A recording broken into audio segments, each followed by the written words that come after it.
Good morning, children. Today we will start a new lesson, control and coordination. This control and coordination is related with all the living things. Why only living things show control and coordination? Because all the living things show movement, and due to movement they have to control their body and they have to coordinate also. So control and coordination is a very big characteristics of all living beings.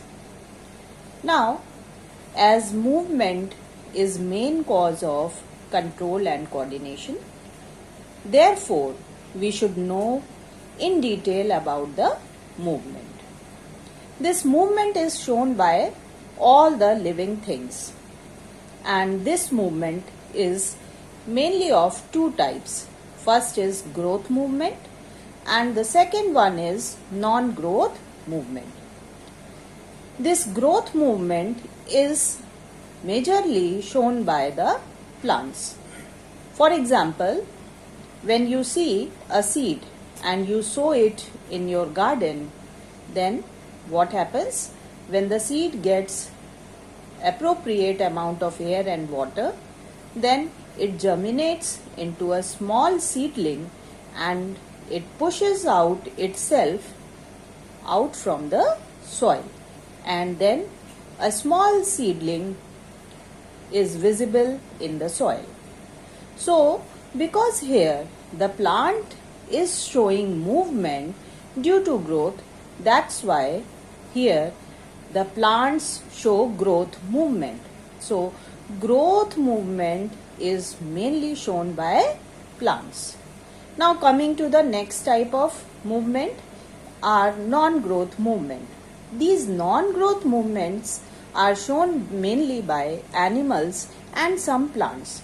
For example, running of a dog, chewing of cud by cows and buffaloes, dropping of leaves in touch-me-not plant, and these are the examples of non-growth movement.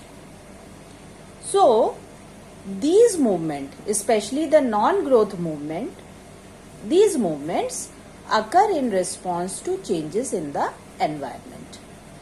For example, when there is some hot object and accidentally our hand goes on that, then we withdraw our hand immediately. So here in this action there are two types of things. First one is stimulus.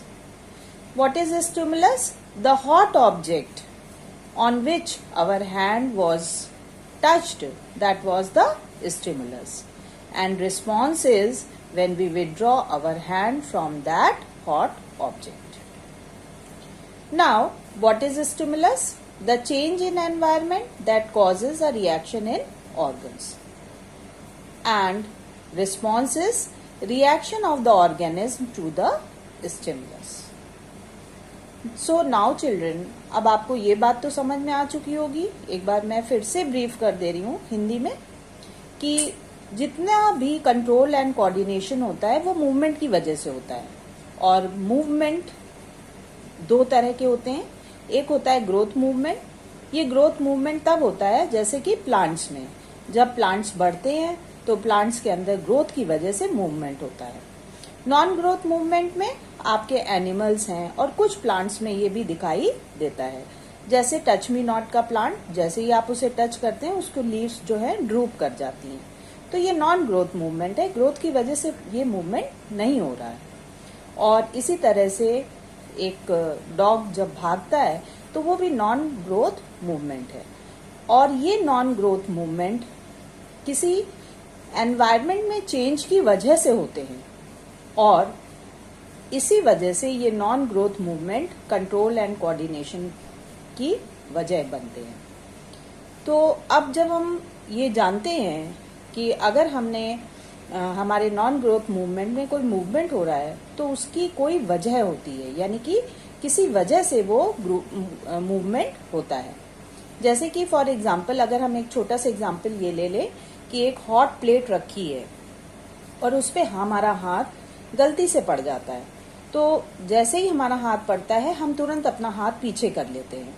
तो जो ये hot plate है ये हमारे लिए stimulus है, और जब हमारा हाथ पीछे जाता है तो वो हमारा रिस्पॉन्स है। तो स्टिमुलस क्या हो गया कि हमारे जो एनवायरनमेंट है उसमें कोई ऐसा चेंज होता है जिसकी वजह से हमारे ऑर्गन्स में कोई रिएक्शन होता है, और रिस्पॉन्स वही हुआ जैसे कि हमने हॉट प्लेट तो हमारे लिए स्टिमुलस हो गया, और जैसे ही हमने हॉट प्लेट पे हाथ रखा वो हाथ हमारा तुरंत पीछे चला जाता है, वो रिस्पॉन्स हुआ। तो ये जो हमारा रिस्पॉन्स होता है ये हमेशा स्पेसिफिक और एप्रोप्रिएट होता है। स्पेसिफिक मतलब एक खास डायरेक्शन में होता है और उसका एक खास अमाउंट होता है। जैसे कि फॉर एग्जाम्पल मान लीजिए हम लाइब्रेरी में हैं, तो वहाँ लाइब्रेरी में हमें पता है कि हमें बहुत धीमे बात करनी है, तो हम बहुत धीरे धीरे विस्पर करेंगे। लेकिन अगर हम लाइब्रेरी से बाहर आ गए, सड़क पे अपने फ्रेंड्स के साथ घूम रहे हैं, तो यहाँ पर हम बहुत जोर जोर से हंसते हुए बातें करेंगे। क्यों? हमें पता है कि हमें कितना जो है मूवमेंट हम कहाँ पर कितना कर सकते हैं, यानी कि जो हमारा मूवमेंट है वो हमेशा स्पेसिफिक और एप्रोप्रिएट होता है। जैसे भी चीज होगी वो दिखाई देगी। अच्छा, लेकिन ये एप्रोप्रिएट रिस्पॉन्स को शो करने के लिए, to ensure appropriate response, animal should have well defined system of control and coordination. लेकिन एक एप्रोप्रिएट रिस्पॉन्स को शो करने के लिए एनिमल के अंदर एक बहुत ही अच्छा सिस्टम कंट्रोल एंड कोऑर्डिनेशन का होना चाहिए। प्लांट्स में control and coordination plant hormones करते हैं, यानी कि प्लांट्स में सारा जो कंट्रोल एंड कोऑर्डिनेशन है वो प्लांट हार्मोन्स उसको कैरी ऑन करते हैं। लेकिन एनिमल्स में क्योंकि ज्यादा कॉम्प्लेक्स्ड हैं, तो इसलिए यहाँ पर कंट्रोल एंड कोऑर्डिनेशन 3 तरफ से या 3 पार्ट्स में बटा हुआ होता है। फर्स्ट है हमारा ह्यूमन नर्वस सिस्टम, इससे भी कंट्रोल एंड कोऑर्डिनेशन होता है। दूसरा है हमारे सेंसरी ऑर्गन्स या सेंसरी रिसेप्टर्स, ये भी कंट्रोल एंड कोऑर्डिनेशन में मदद करते हैं एनिमल को। और तीसरा है हमारा एंडोक्राइन सिस्टम, जिससे कि हार्मोन्स निकलते हैं और उनकी मदद से भी कंट्रोल एंड कोऑर्डिनेशन होता है। सबसे पहले हम थोड़ा बहुत जानेंगे कि ह्यूमन नर्वस सिस्टम से कंट्रोल एंड कोऑर्डिनेशन कैसे होता है। तो ह्यूमन नर्वस सिस्टम में जो कंट्रोल एंड कोऑर्डिनेशन का काम है वो अगेन 2 पार्ट्स में डिवाइड होता है। एक तो सेंट्रल नर्वस सिस्टम और पेरिफेरल नर्वस सिस्टम। इस सेंट्रल नर्वस सिस्टम में आपका ब्रेन और स्पाइनल कॉर्ड आते हैं। यहाँ पर ब्रेन भी हमारा कंट्रोल एंड कोऑर्डिनेशन में मेन पार्ट प्ले करता है और स्पाइनल कॉर्ड भी हमारा एक मेन पार्ट प्ले करती है कंट्रोल एंड कोऑर्डिनेशन में। और स्पाइनल कॉर्ड और हमारे ब्रेन, ये दोनों ही चीजें न्यूरॉन्स से बनी हुई होती हैं। इसको हम लोग बाद में, सेंट्रल नर्वस सिस्टम को हम बाद में डिटेल में पढ़ेंगे। Now next is the sensory receptors. Control and coordination जो सेंस ऑर्गन्स की मदद से होता है वो सेंसरी रिसेप्टर्स कहलाते हैं। सबसे पहले photo receptors. Photo means I से जो आपका सेंस ऑर्गन्स होते हैं वो फोटो रिसेप्टर्स कहलाते हैं। They are present inside eyes and detect light causing formation of images. ये फोटो रिसेप्टर्स आंख के अंदर होते हैं और ये लाइट, जो लाइट हमारी आंख के अंदर इमेजेस को फॉर्म करती है उसको डिटेक्ट करते हैं और हमें बताते हैं कि ये इमेज किस चीज की है। Now next one is phonoreceptors. Phonoreceptors are related with sound. They are located in inner year.